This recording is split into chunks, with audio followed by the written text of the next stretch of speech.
You're listening to the Coach's Journey podcast, exposing the struggles and celebrating the successes in the life of coaches who are action takers and creating authentic impact in today's world. Whether you're just starting out, expanding your reach, or exploding your impact, you're in the right place right now. Stay tuned and be sure to subscribe to this podcast. Now, here are your hosts of the Coach's Journey podcast. All right, what's up, Coaches Nation? Excited for another week of an amazing episode on this podcast. We are here. My name is Dr. Sherry Llewellyn. We have our co-host Faisal Mansan, and we have an amazing guest for you today, coming all the way from across the pond, depending on what side of the pond you're on. We're excited to unpack her journey because she is an amazing coach and really has worked very intentionally at balancing her improvement in her business as well as her ability to coach. Because you can be the most amazing coach in the world, but if nobody knows you exist, doesn't really matter. So we're going to unpack that. I know you guys are going to walk away with some nuggets and some things that you can do to implement into your own business. So first, as we always do, we're going to talk about some wins. Erina, can you share some wins in your life over the past week with us? Excuse me. Sorry, my computer glitched. I just actually finished a weekend-long training on how to work my coaching business, basically how to sharpen my message, to make sure that it lands. And I'm very excited about that because I feel like that's where I am. That's where the real tweaking comes so that we can actually really gain momentum. So that was intense, like 3-day weekend, LA time. So it's been until 4:00 in the morning here, but it was all good. Really lovely. That's awesome. That's commitment when you're willing to go all night because it's a different time zone.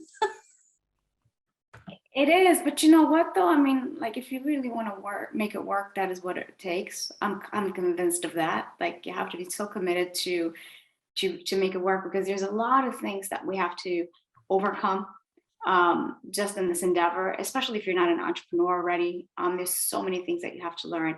And so there comes a point where the trial and error becomes just very trying, so you really want to make sure that you get the right guidance.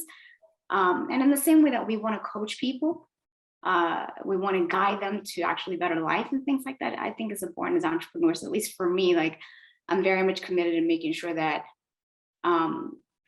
that I get the right guidance so I can really make this fly, because otherwise, what's the point?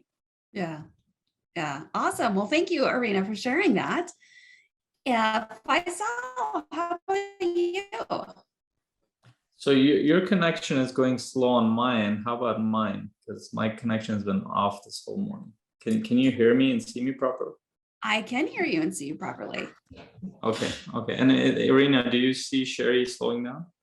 Yeah, it seems she was slurred a little bit.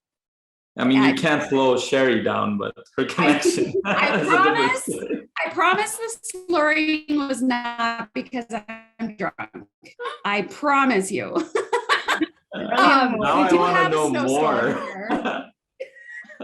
We do have a snowstorm here. My kids are home today. It's a snow day. So it's quite possible that all of the snow is interfering with our connection. So I'll do the best I can. Well, neither of us in south of Spain, so we'll do the best that we can on this side of the world. So for me, I think a huge win for me has been a growth that I've been going through, and that's thanks to the community and the different coaches that are involved. And I'm getting coached on the conscious parenting side, and there are a lot of things I've worked in that area, but just going deeper with a coach even more at the emotional and spiritual level has been transformational. In fact, I just got off a call, and this whole past 2 weeks have been a healing journey in a sense. So yeah, it's a huge win for me. That's fantastic. Awesome. All right. Hopefully y'all will hear my win.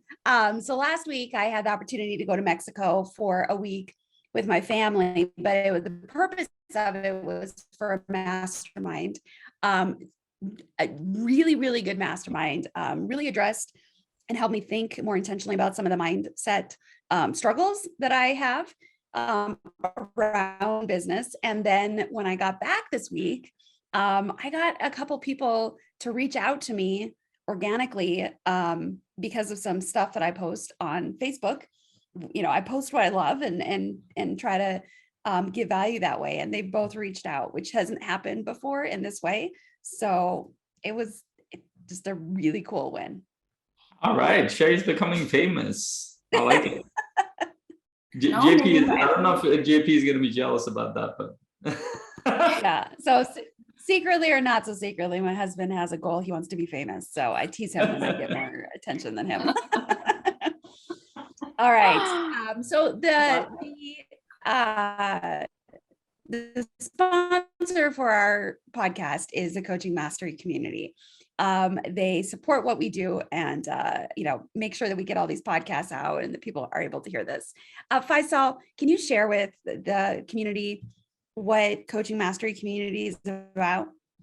Yeah, and for me, I mean, most of what I've done, it started with I've been able to accomplish. It started with Coaching Mastery community, and all it is a community of coaches working together to support each other on the skill set side, which is important, even after they get their certification, because as Erina will share, certification is not enough a lot of times, even whether it's on the skill set or business side. So we focus on coaching mastery and business mastery, and we work together to help each other build our businesses, move forward, and really make an impact in the world.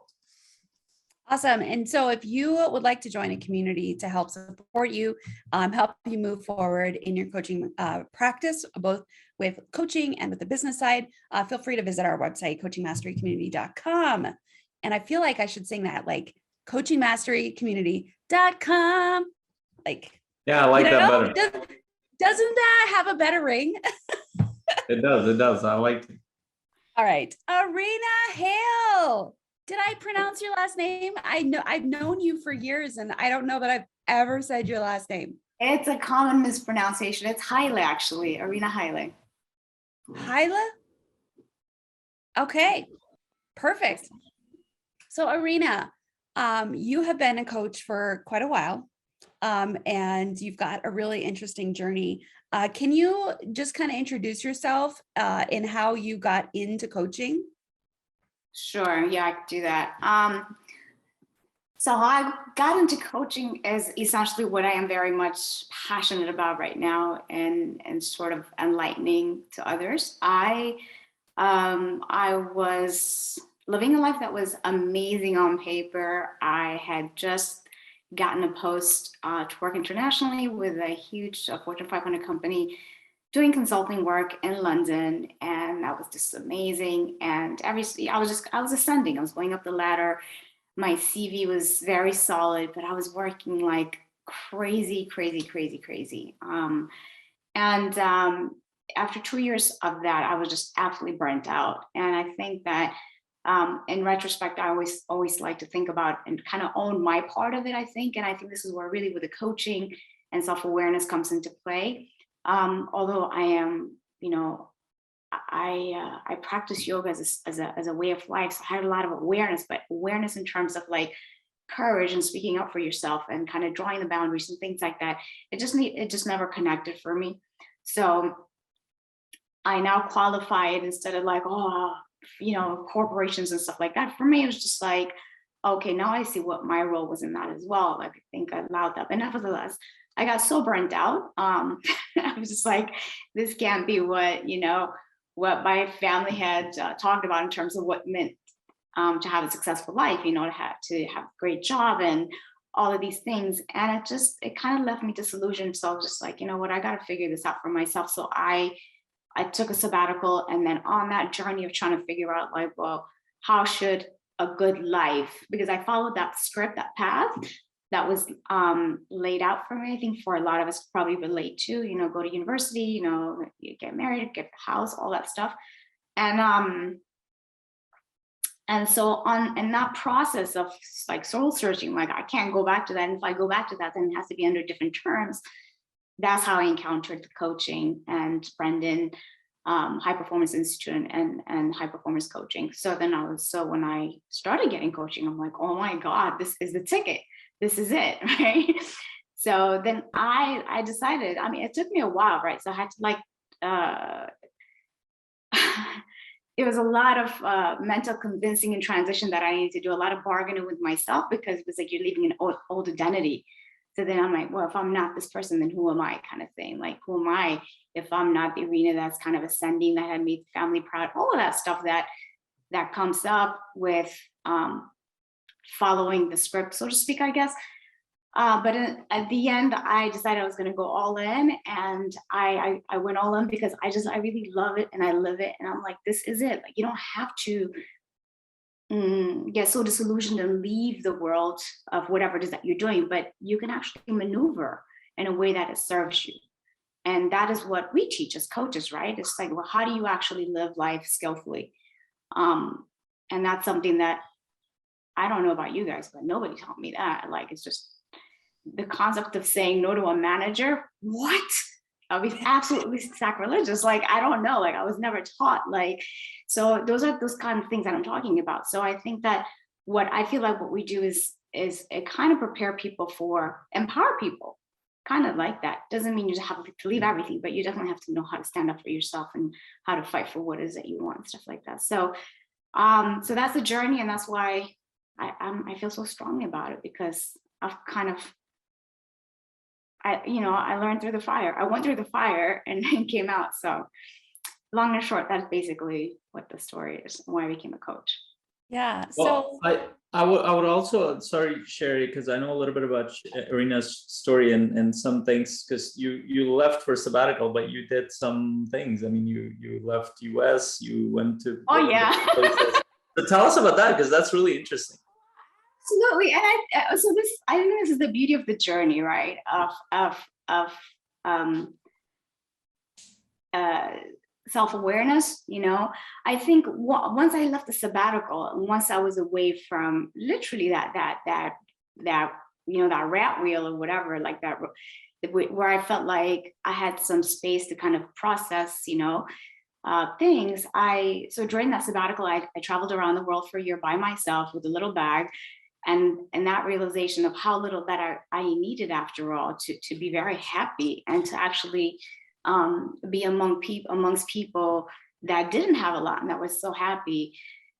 And it just really shifted my paradigm in terms of what in fact was success. So again, like every experience where like was underscoring or putting a question mark in terms of like, well, what do I go back to engineering again? Like, what do I do now?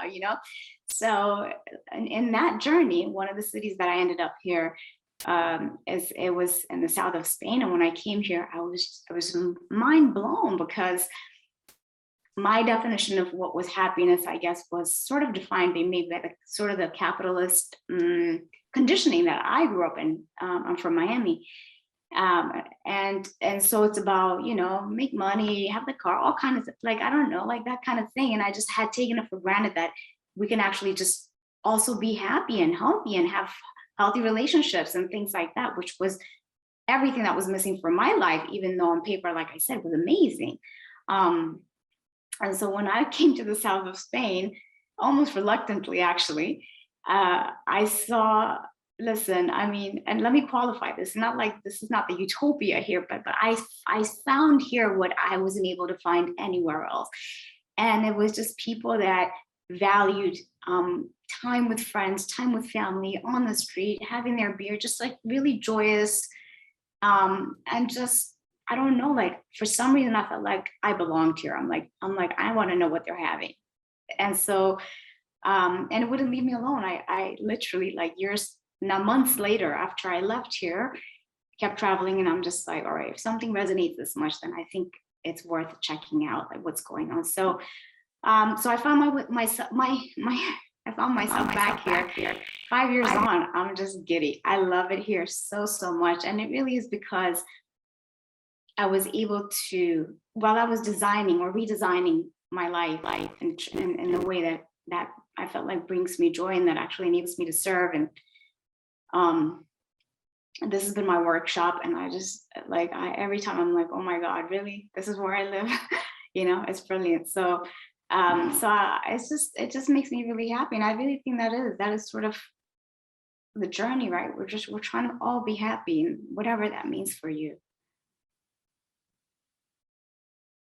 That is, I love that. That's so beautiful, and I'm really happy that you found your kind of world, that you were able to connect. And I think it's inspirational, because a lot of times we limit ourselves in the sense that, where do we live, or do we have to be in this space, or no, you don't.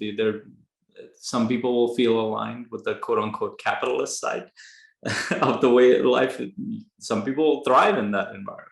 It's not for everybody. Some people won't. So then what do? You just stay there and suffer, or do you go on? I mean, obviously, it's not always about changing your external environment, because as coaches, we know there's so much internal work that needs to be done there. But the fact that you had the courage to kind of be open and travel with your little backpack, I'm picturing, and end up and then a completely different culture, and you fell in love with it. So I think that's beautiful. Yeah.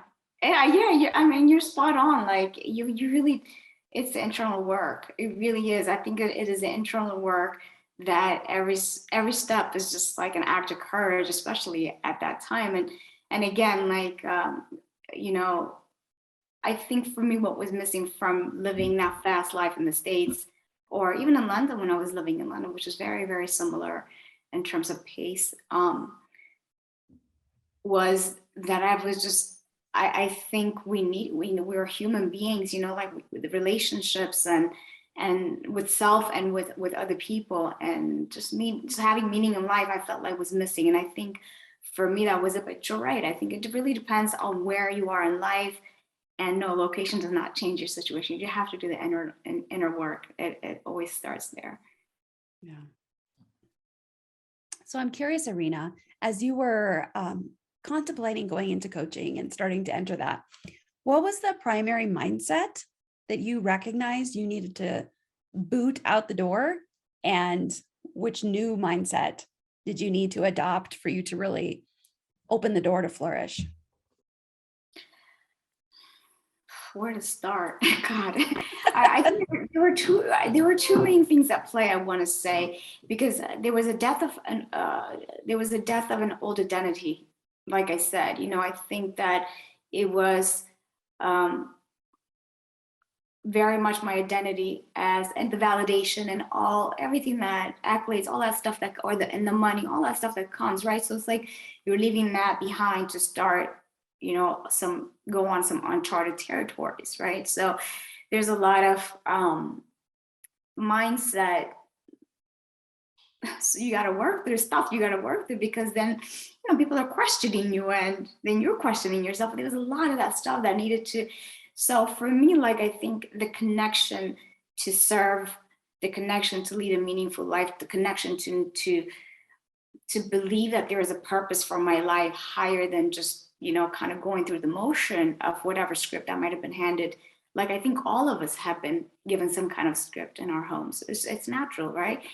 But so to kind of fight for that, I think it really sort of was that, is like, well, there had to come a time for me where I was just like, okay, well, what's more important for you? And also, just as a side note, several years before that, I had a near-death car accident. So to me, I just knew the fragility of life. So I'm like, well, I'm not going to worry about what people say. I mean, granted, you're human, right? Like, you don't want to disappoint, especially people who. Are you open to sharing that experience? Because I think that was a life-changing experience, as you shared. If you're open. Sure. I mean, yeah.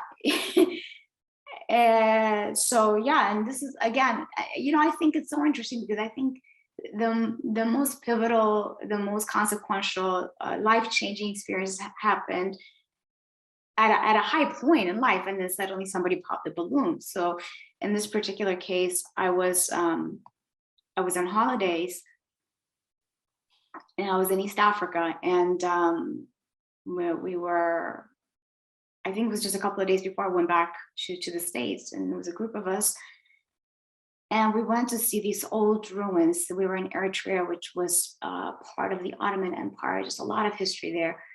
And so on the way back from those ruins, the van, we went off about 300 feet of very jagged cliff. And pretty much they just came to collect us, thinking that it was just sort of a recovery effort. And thankfully, I guess, I don't know, I must have made some kind of noise or whatever. And they're like, oh my gosh, she's still alive. So out of the 6 of us, 4 people died from that car. And so I came back to the States, all kinds of just, I can't even tell you like the amount of trauma that was. So it was like working through all of that stuff. And I think that, again, at a very high point in my life, that was my family is from Eritrea. That was the first time I went to visit, and so like it was such an emotional, dramatic experience that ended up so anticlimactically like that. So it was really, I think that took me on a journey of just looking inward, like what is the point of life? So I got very deep into yoga and philosophy. I got my teacher's training. It was again, I was trying to figure it out. I think when something that drastic happens to you, you're trying to look for meaning. Like, what is the point of all of this? And so, yeah, it was a very hard journey, but again, like we're resilient beings. I'm a fighter, so I went through my stuff, and and I came back out, but then again, I think what happens is like never did I forget that I had survived, that there is a grander design for my life. But I really think that once you get on that wheel again, it's really hard to kind of stop long enough to take a breath and say, okay, which way do I want to go? And I think somewhere along the way, I got on the wheel. And then the next, like I said, the next high point was like to get this post to go work in London as an expat. And it was amazing. It was amazing again. But then also that peak was that kind of, so to speak, a peak of sorts.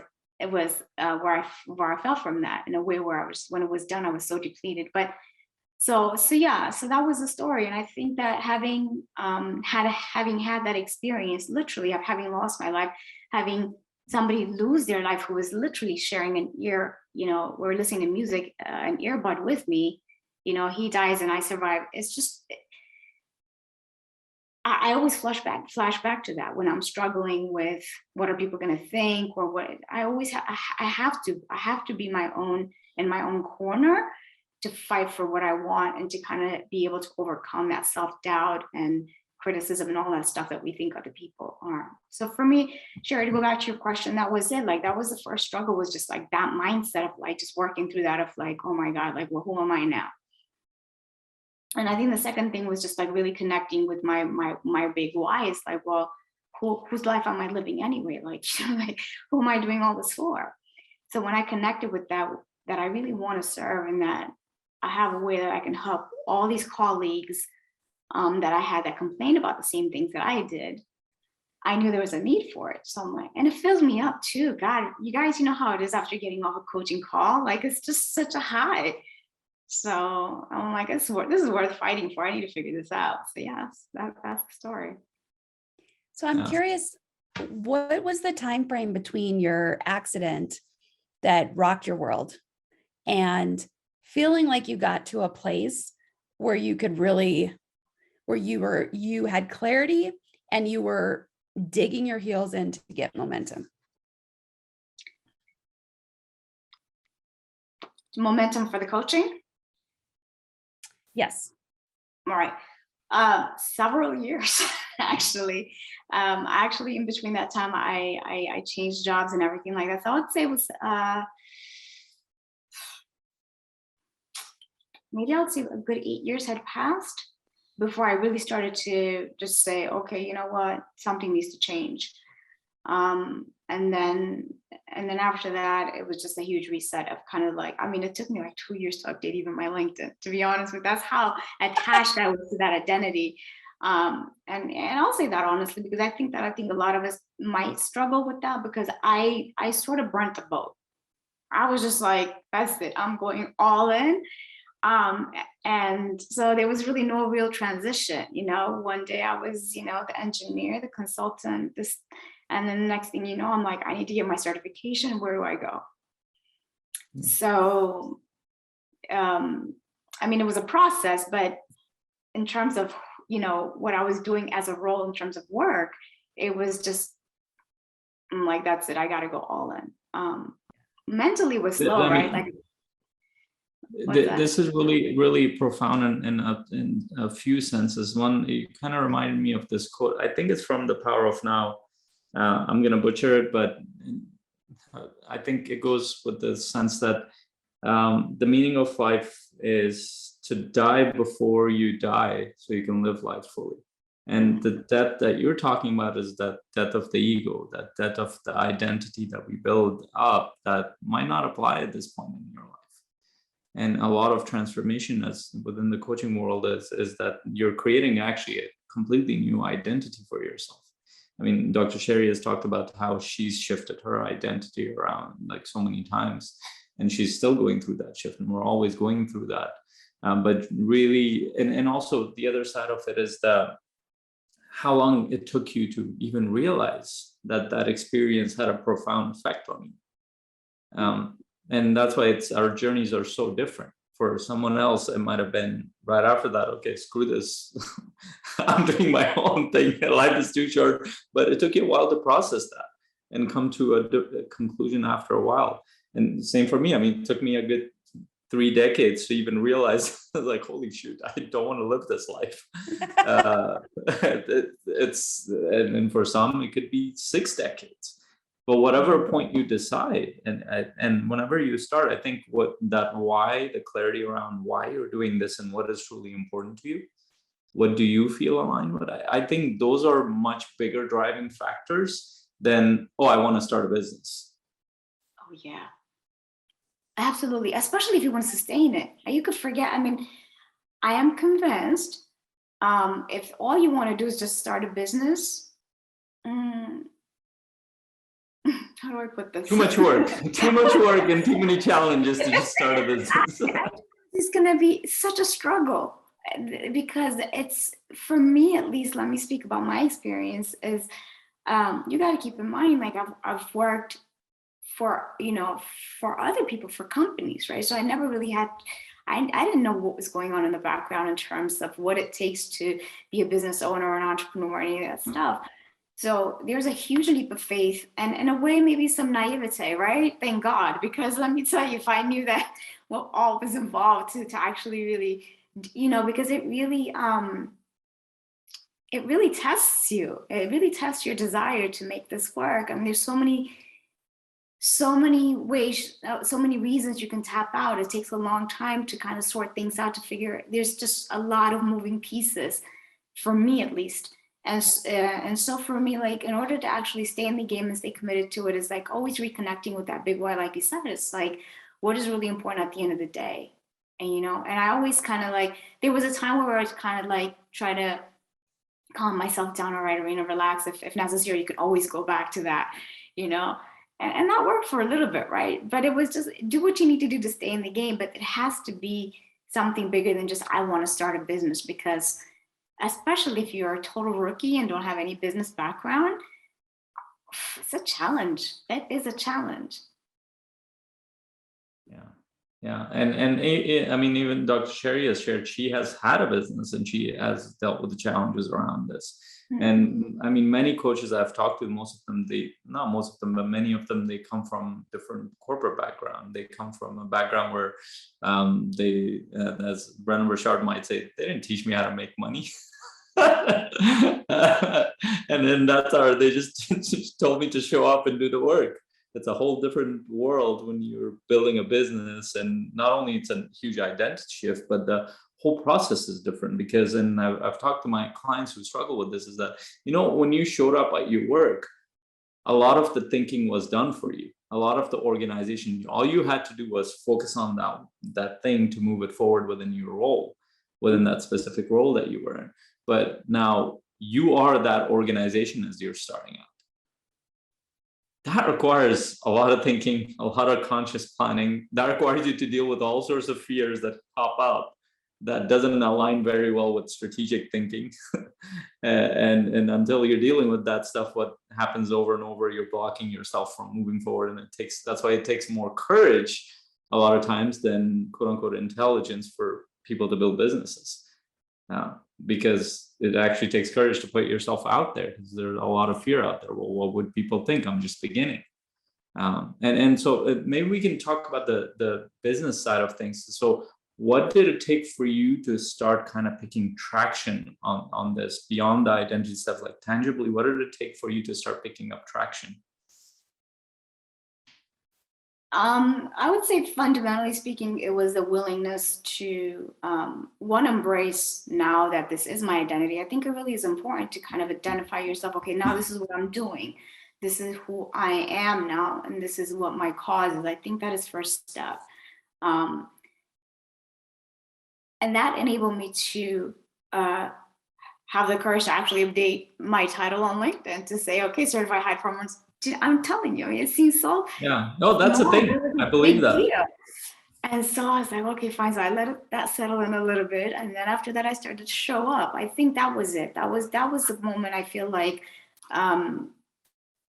where I felt like I picked up a little bit of attraction, because you own it. Then little by little, okay, that didn't hurt so much. I posted something. Okay, maybe there was a like, maybe there wasn't, whatever. But like, okay, that didn't kill me. And then with time, I was just like, oh, okay, great. So I feel like the more I was showing up, the more I was owning that identity, and the more connected I felt.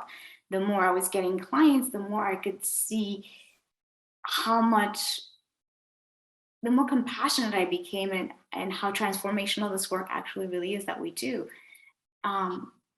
And so that kind of helped me put aside or put in check a little bit more the fear. It wasn't so much as ego anymore, but it's like, it was sort of the fear, like, what if this doesn't fly kind of thing, you know? But it's just so how did you deal with those fears? As part of it was that you kind of took steps to deal with that, but what else did you do?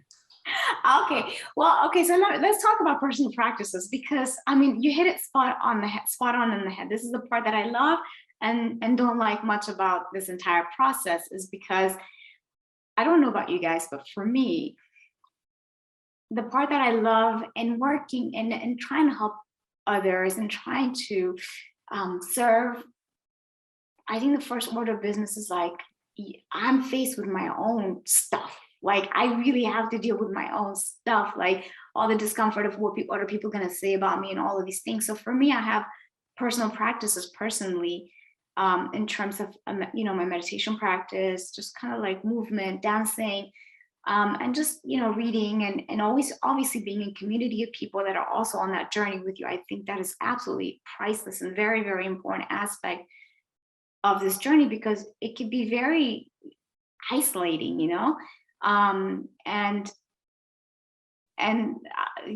there is power in going together, obviously, right? Kind of like in being able to consult other people that are on that journey with you, and that camaraderie that you can actually, there are people that I can, I always felt like I could message you. I'm like, if I saw, what do you, kind of like that kind of gives you a sense of, give me a sense of, stay in the game. You have a team, I think that's what it is. Like, what I feel like I lost a lot is, and no longer working in companies, is like that team, that camaraderie kind of thing. And so for me, those are the things that help me deal with that. And I think when you see that other people are struggling with the same things, then I have coaches. I think that is a huge important aspect of being a coach. You need to work through your stuff, because they will bubble up in this journey. And so in a way, it's also, in serving others, I feel like I serve myself tremendously. So it's a win-win. How could you lose in this?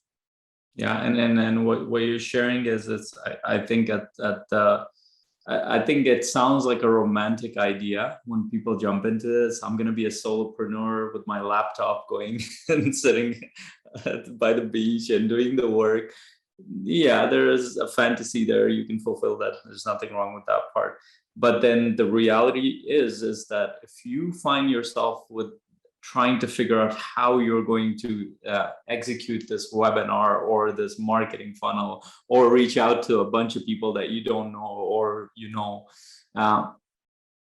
need people to give you feedback who are doing similar things.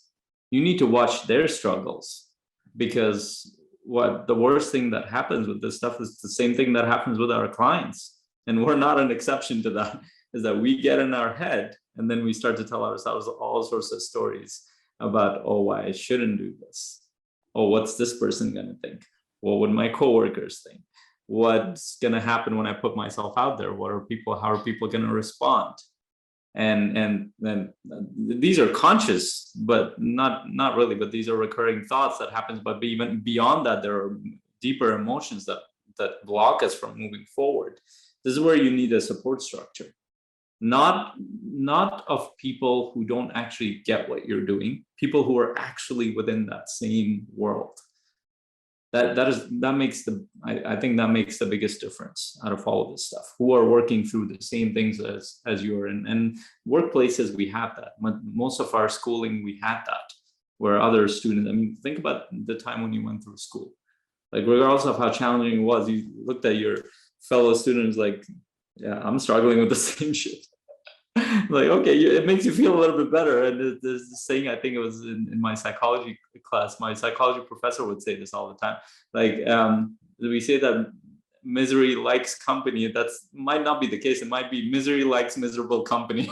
But these are huge things. And then also the coaching part is that, are you doing the work yourself? Yeah, absolutely. I mean, absolutely. I mean, I always think of it this way. Like, for instance, I mean, if I was to go to a physician who clearly doesn't eat well or doesn't, and if they were to prescribe something to me, I'm not really sure how seriously I could take them. So for me, it's very, very important that we do the work. We actually, like, that we be the poster children of that which we're preaching. So loving what we do. I mean, for me, that I love this stuff so much that, I mean, it is not that hard for me to walk the talk, so to speak. But I really think it's such an important aspect of actually showing up strong as well. That gives a lot of confidence when I post and think, or when I speak about these things. I feel like it gives you a certain level of command, because you can talk about your struggles equally as in the way that you could talk about how you could help them transform their lives, And I think it's important. That's where the vulnerability comes into play as well, because God knows we're not perfect. I mean, I'm just maybe a step ahead or two of you, but I have an amazing tool set that I've been trained in, that I can help you with. But I mean, this is no. I think it's also, I think it's also important to be humble about it. The fact is that we're all trying to figure it out. It's just that we have, world-class training that can actually help you, and sort of we walk the talk. And I think that's also important. Yeah, well, it really is. And I really appreciate your vulnerability there, because I mean, if I've seen anything work or not work and work in coaching, is that we're not the kind of expert that says, hey, do this thing and it'll work.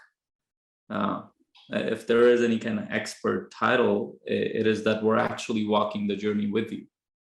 And we're going to consistently deal. I mean, right now I'm sharing it with all my communities that I'm going through coaching with my wife, a relationship coaching, because part of it is we're struggling, part of it we want to grow.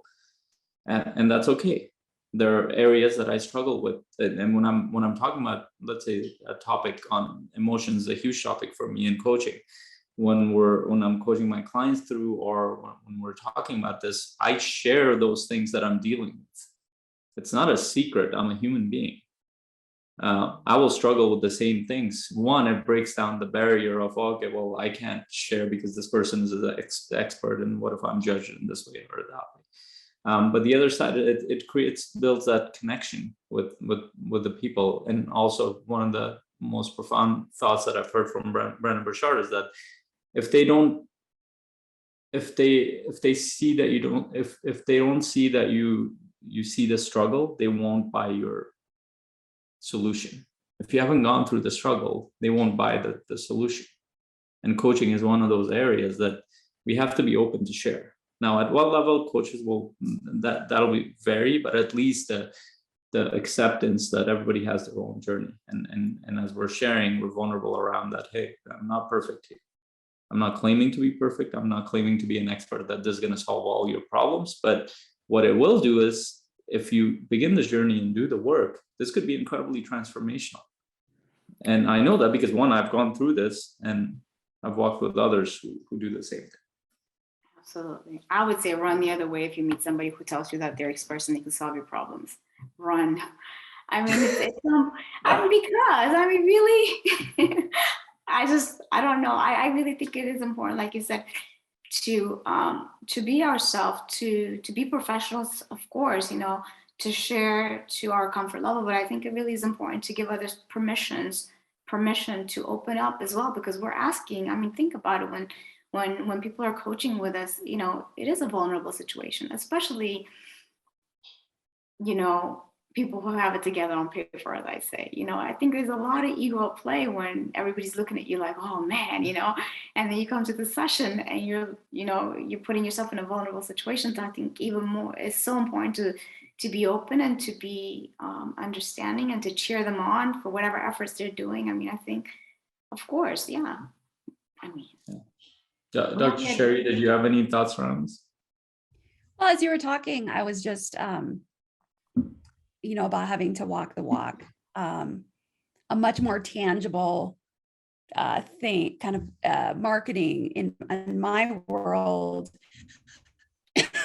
Because as a coach, I'm also, I coach specifically in the real estate investing space. And so it's a combination of some mentorship around actual strategy, but then coupled with the high performance principles and some of that sort of stuff. And I've noticed, just practically speaking, the more that I post, like, hey, here's a flip I'm doing. Hey, here's a off-market deal I'm refinancing. Hey, here's a whatever. Here's a new short-term rental that I'm furnishing and getting. The more that I have posted about the doing, the more responses I'm getting when I put a little nugget out there, like, hey, I'm launching a mastermind here for real estate investing. And, and then I start to get a few people to respond versus just saying, hey, I'm doing this, mastermind, but I've got no journey that I've shared. There's no history. There's no credibility. There's no, and so I've just noticed the more that I focus on inviting people along on my journey, imperfect or perfect, depending on the day, that really resonates with the folks that I'm, that I really feel called to serve. Yeah, that makes a huge difference. In fact, I think the way I look at social media for my business is mostly that it builds that credibility, in the sense that if your clients are watching you go through that journey, they know that you're going through that, and it can't be just I'm teaching this thing. You're sharing experiences. You're showing them I'm walking this thing through. I mean, with real estate, it's more tangible, but with coaching, It's a little bit different. Well, and that's what I was thinking. I'm like, okay, well, here's the tangible, kind of easy to digest and understand. So, what could that look like, for a life coach or a high performance coach or whatever that, doesn't have something as tangible as real estate? How are you going to share your journey? Obviously there's a million ways, but I'm just curious, like, what are some ways that you guys or that you've seen? How do you share yourself and your journey to give credibility that you are walking the walk? Faisal, you want to go? Sure. I can go. I wasn't sure. Okay, I don't know. Go ahead, Erina, if you want to go. Well, I think, the funny thing is more and more I'm realizing it had the importance of finding your voice and your message. And I know this whole, there are different teams in terms of identifying your niche or whatever the case might be. But what I'm noticing is more and more, the more I show up, the more I'm actually talking to who I was several years back. The person, when we started our conversation earlier, I told you that like looking back, I own my participation in that dance, you know? So I think it's very easy a lot of times to kind of, you know, point the finger, you know, all corporations are working for other people, or, you know, kind of thing. But like, you know, anytime you're pointing a finger at somebody, remember there's a finger pointing back at you kind of thing. So I own quite a bit of like, well, what could I have done better? So when I post, when I share, I think unwittingly, like just without realizing, I'm seeing that a lot of the stuff, a lot of the things I'm putting up is like just things that I wish I had known. Because the thing is, listen, I know that not everybody perhaps has the privilege to kind of say, you know, no, I'm taking a sabbatical and I'm going to go away and I'm going to sort my stuff out. The reality is people have to kind of be able to maneuver within the situation that they're in, at least at the beginning, right, until they find a way out of a situation that might not be serving them.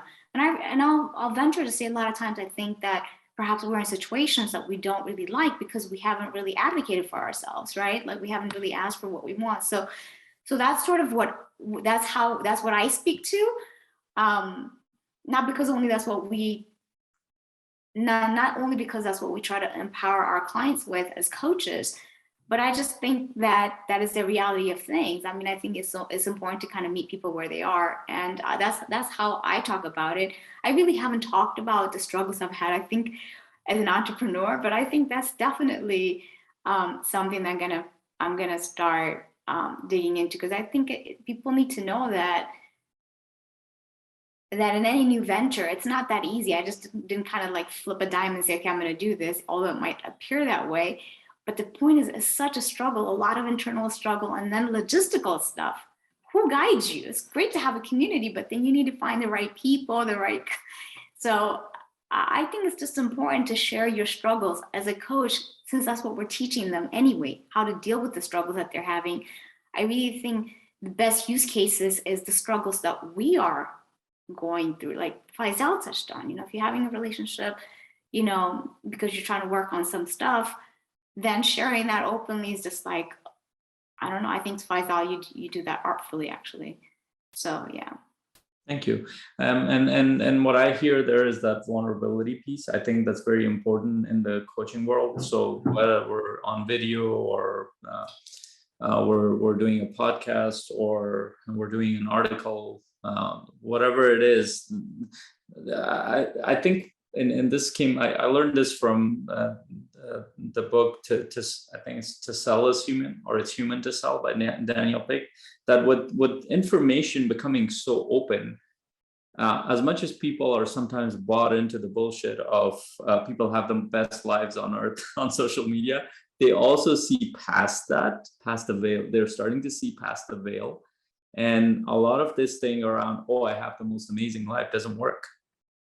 People see through that very quickly.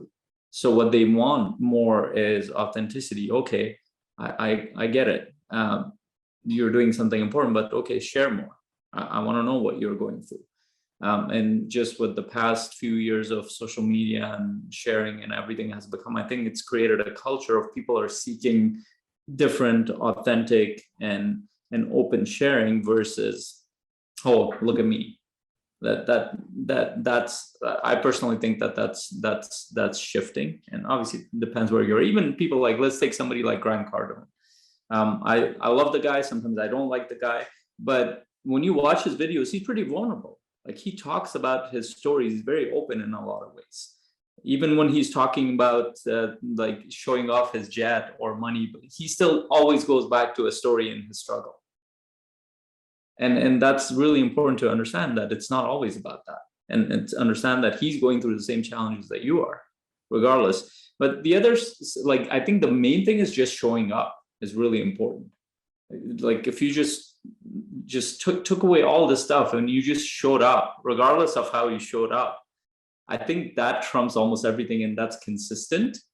And I'll give a tangible example around this, is that some of the things that I'm getting, it's not because, oh, I just started being on social media. I've been on it for like 5 years now, and I've consistently posted pretty much every week, multiple times a week.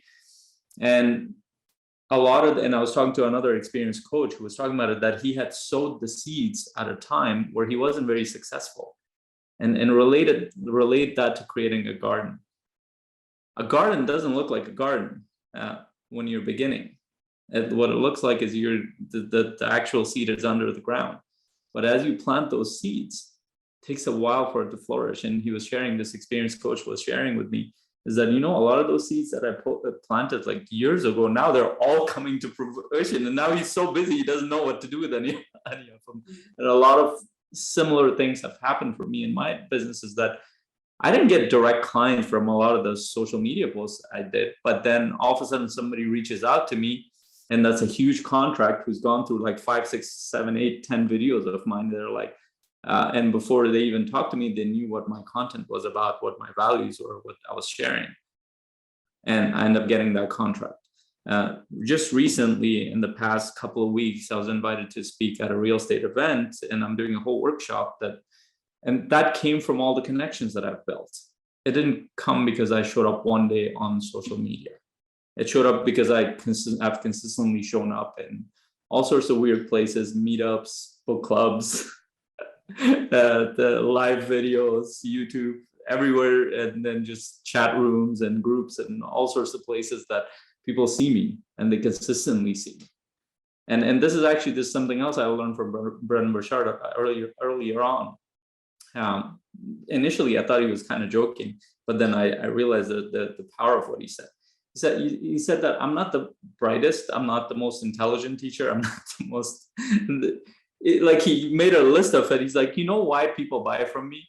It's because I'm always there. And just that later on, when I reflected back on it, is that, oh, well, what do people do when they hear about somebody? They Google them. What do people do? They go on social media. They look at their profile. Did this person start yesterday? Or when was the last time this person posted? Now, this doesn't mean you have to live on social media. It just means that you need to strategically have your stuff there. I think that showing up part is huge. Plus, if you can add the vulnerability piece, that's a different end. And I think that for me, at least, the third one is building long-term relationships. I think that trumps social media in a lot of ways.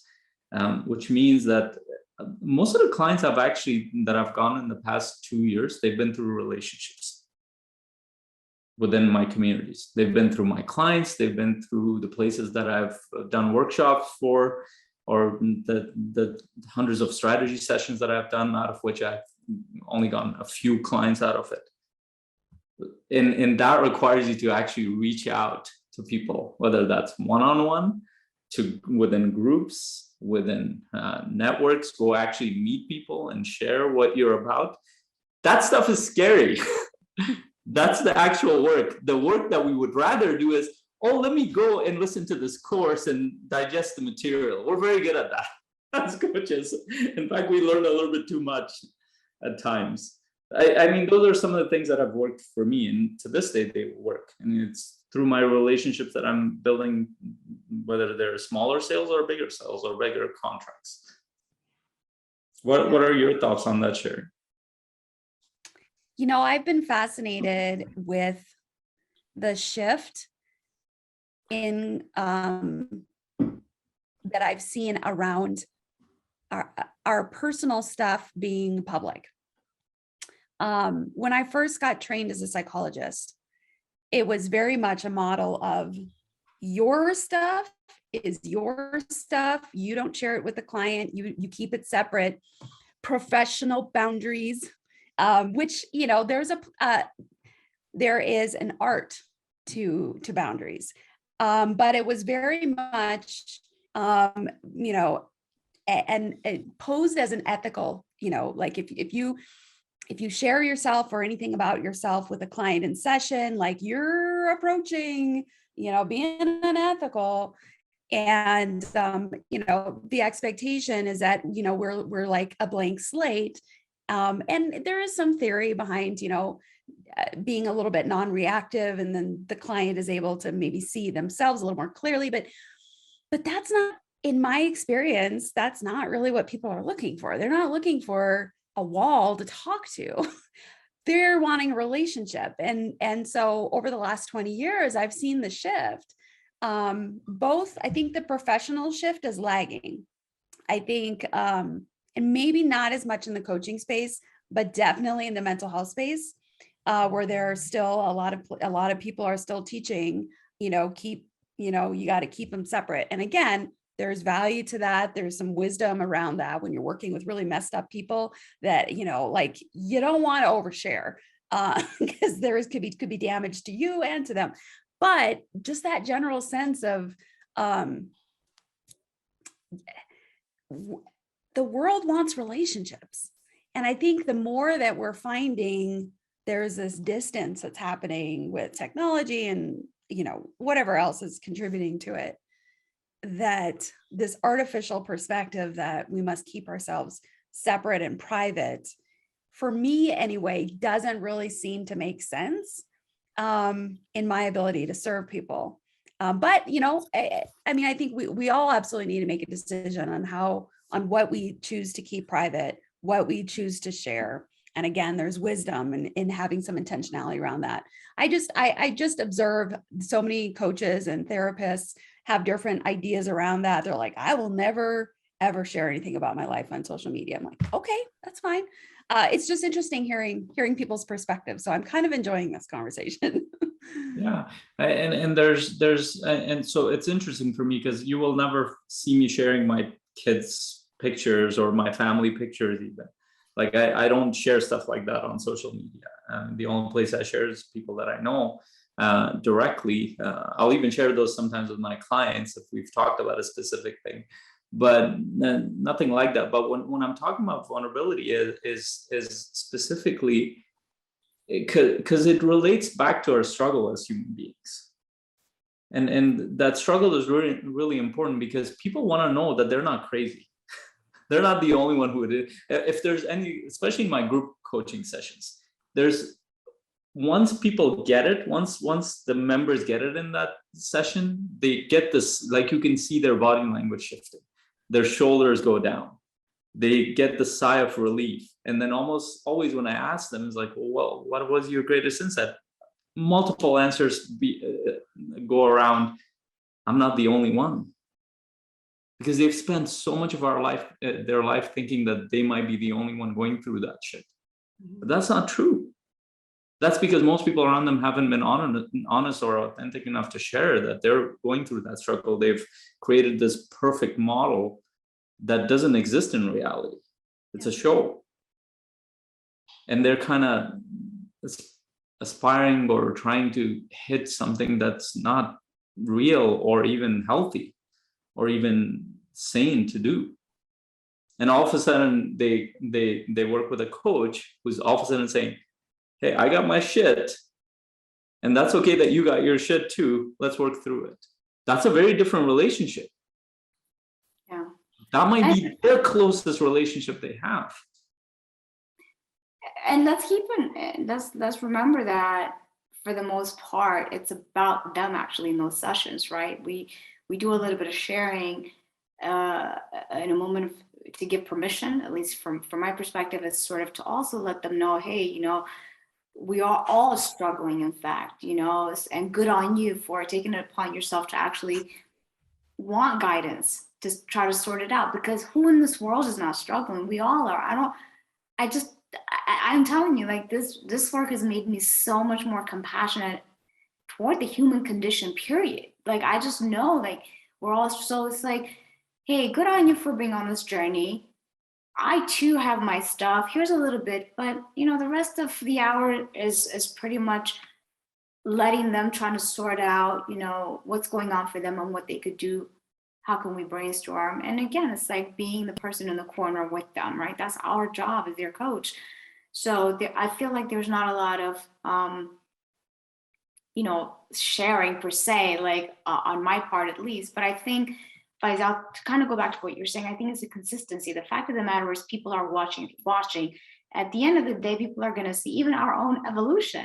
Like, where perhaps first it was just behind the screen, like just kind of like maybe putting posts in little by little, like a 30-second video. And the next thing you know, you're doing a half hour, and so people could see your own evolution, and people know they're not stupid. I mean, people know it's not easy to put yourself out there. So I think that just in the way, this is, we teach a lot about role modeling, don't we? Like when we're coaching. And I think even without even, when you take a position on something and you speak to that you're definitely going to find your tribe is going to find you, so to speak. But even if you didn't take a position, you just kind of even speaking in generals, it takes a great deal of courage to put yourself out there, where the world of social media could be very unkind at times, you know. So I think people are aware of that. I think that in itself speaks volumes. If your heart is in the right place, I think energetically speaking, we also communicate what it is that we're trying to do. So little by little, you start to attract the right people in your tribe, and then that's it. Ultimately, just try to help a handful of people, right? Yeah. Single-handedly, I can't save the world. And that can be amplified, but I think that journey starts. It doesn't matter whether you know your community or not, but just that the act of putting yourself out there and you're doing it consistently will help you create this iterative process of evolving. As you said, you're going to evolve with your message, and as who's this? I forget his name, but he says that document, don't teach, document. And as you're documenting your journey, people are growing with you. And there's so many people watch from behind the scenes and they don't say anything. And before you know it, they give you a referral. It's like, where were you? It's like, oh, I've been watching you for the past 3 years, never commented or even liked a post. Yeah. But that's very common. It happens. But and beyond that, I think just to summarize what we've talked about, it's really powerful. What we talked about was that really understanding that this journey is different for everybody. For some people, it might take 2 years or 1 year to pick up based on your skill set, what you've done in the past, what your aspirations are, what your levels of motivation, so many things, so many factors in there, who you are. Or it could take 8 years, or it could take 5 years. It could take 6 years. The question you have to ask yourself, well, why is this important to you, as Erina shared? How is this connected to your identity, your purpose? Those deeper questions that we ask our clients. Are we asking ourselves that? Are you being coached? Are you working through all those fears and challenges that show up consistently every time you sit in front of your laptop or phone or whatever you're using? Because they almost inevitably do. Are you around a community that supports you? Are you taking, even if those are tiny steps, to show up consistently? And if you're doing even those things, it's very unlikely that you're not going to be as successful, that you're not going to be a successful coach. And I think, Sherry, you want to transition towards the last few questions? You read my mind. Erina, what is one of the most influential books for your coaching journey? Influential books. Well, I want to say High Performance Habits, because that's just the bread and butter of what we teach. So I always go back to it in terms of whether I'm posting, in terms of I'm preparing perhaps a workshop. So I really do go back to that, because I think that if we can get, especially the 5 core habits down that is discussed in that book, then then we're on good footing. I feel like that's so foundational. So I would say that in terms of coaching, that is still my go-to, the High Performance Habits by Brendon Burchard. Awesome. Erina, what are your hobbies? Like, what do you do in your off time to Let's talk about that. All right, so what do I do? See, this is what lights me up, because this is what I feel. You see, that's introduced. Do you see the shift in energy? I'm like, well, let's talk about that. Well, are you going to show us? No, I would love to. I would. No, but I think that the funny thing is, I think like it's so important. It's so important. Besides, I love the fact that you guys are asking about, what else do you do then, besides coaching? So I love dancing. The funny thing is, I'm from Miami, and it wasn't until I came to Spain, only because I just had bandwidth, I started to take salsa and bachata classes, and I love doing that. I African dance classes, so that's my jam. Obviously, I love traveling. It's all the last few years for obvious reasons, but those are the things that I just love exploring my city. I mean, so many people come here for holidays. Just yesterday, I was out And I'm looking around, there's like a table speaking French, another table speaking, I don't know, some Baltic language. And it's just so, I love it. I love that I can actually come out of my house and 20 minutes later I am somewhere. And so I love to be on the streets with my friends, drinking beer, kind of, I told you guys when I moved here, I came here saying, I want what they're having. And I'm essentially having what they're having, which is joy and community. And so, yeah. Those are some of the things that I love to do. That's fantastic. Erina, what separates, in your perspective, successful coaches from the ones who give up, fail, or never really get started? Oh my God. Well, fundamentally speaking, I would tell you commitment. I think if a coach, and I'm speaking for myself, when I committed, this is a must for me. That's when I don't mind if I have to put in late hours. Like, my logic is like, if I work that much for somebody else, then I sure could do that for myself. So there's like that level of commitment to finding your community. I think is very important. To actually finding the right mentors is very important as well, because I would say that, especially as a new entrepreneur, there are so many different trial and error kind of situations. You have so many different teachers, so many different things. I think it really is important to find a mentor, a teacher, a group, a community that is on your level, that is marching at that speed. Like, so if somebody is teaching you something that's way beyond your level, if you're just starting out and maybe you should be kind of working your network, but you're thinking about building funnels and stuff like that, I think really try as quickly as possible to get within the right community of people to actually help you, give you the help that you need within where you need it, which is if it's in business, then find the people that are doing it and get. I think that is the main differentiator. You can be committed. Commitment is the most important thing, but part of the commitment is making sure that you go out there and you find the people that are going to help you to make it a reality. Because in silo, we can't really do anything. So yeah, that's so good. Which is the entire foundation of the Coaching Mastery community is to be that support and that peer accountability. Where is the field of coaching headed, in your opinion? Well, let's see. Not my opinion. Recent data shows it's about to be $1 billion a month or a week or something industry. I mean, the knowledge industry is going, literally is the next revolution. And especially because also people are now more accustomed to, I guess, the bright side of the pandemic, if we could find certain things in it. I think is like, it has normalized this, here I am in the south of Spain, here you are in Wyoming, Faisal in Canada. And it's just, how beautiful is this that we can have this kind of conversation and really impact the entire world. So I think that I'm very optimistic about it. And it's work worth doing. And for me, just I feel so it's given me so much more meaning, which is what I felt like I was missing from working for other people. Yeah. That's awesome. And it's I'm so happy, and I really love that you have such a connection with where you live.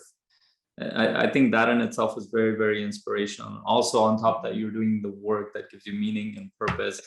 I think what else would you want from life?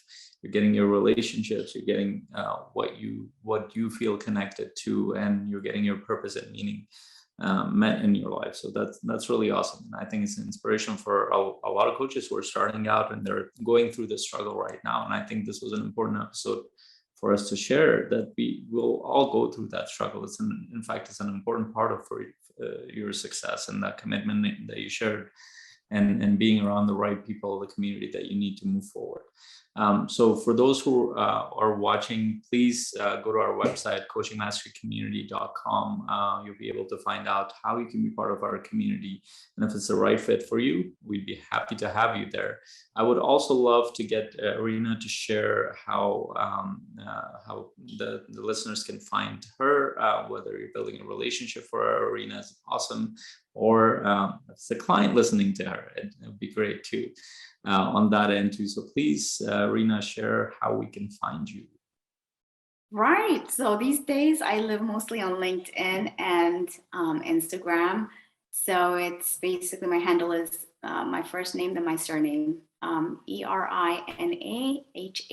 So you can find me on LinkedIn under Erina Haile and also on Instagram under Erina Haile. So awesome. It's forward to meeting you.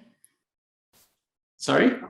I said, I look forward to meeting you, whomever, Yes. if you need help or whatever it is, right? Just look me up. Yeah. I'm looking forward to seeing you actually where you live, because you're getting me excited about where you live. Oh my God, I already extended you an invite. As you were in London, this so pandemic close. is opening up. Pandemic. Yeah, so probably this end of the summer or fall, I might end up there. So I'm excited to sit down by that street that you're mentioning and have that beer. You're gonna go crazy. It's amazing here. It really is. Who knows? I'll end up there too, maybe. I'm open to these things. That might be crazy, but I am.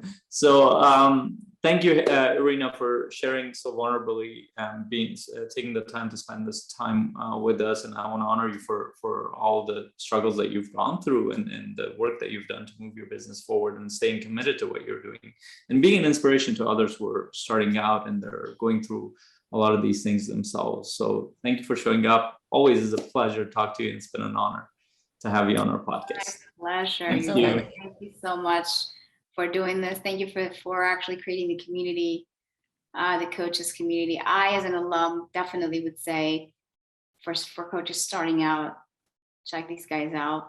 They're amazing. It's a great support group. So yeah, best wishes for on your endeavors as well, right? Thank you, and we'll see you next week, same time. Bye. Bye. You're listening to the Coach's Journey podcast.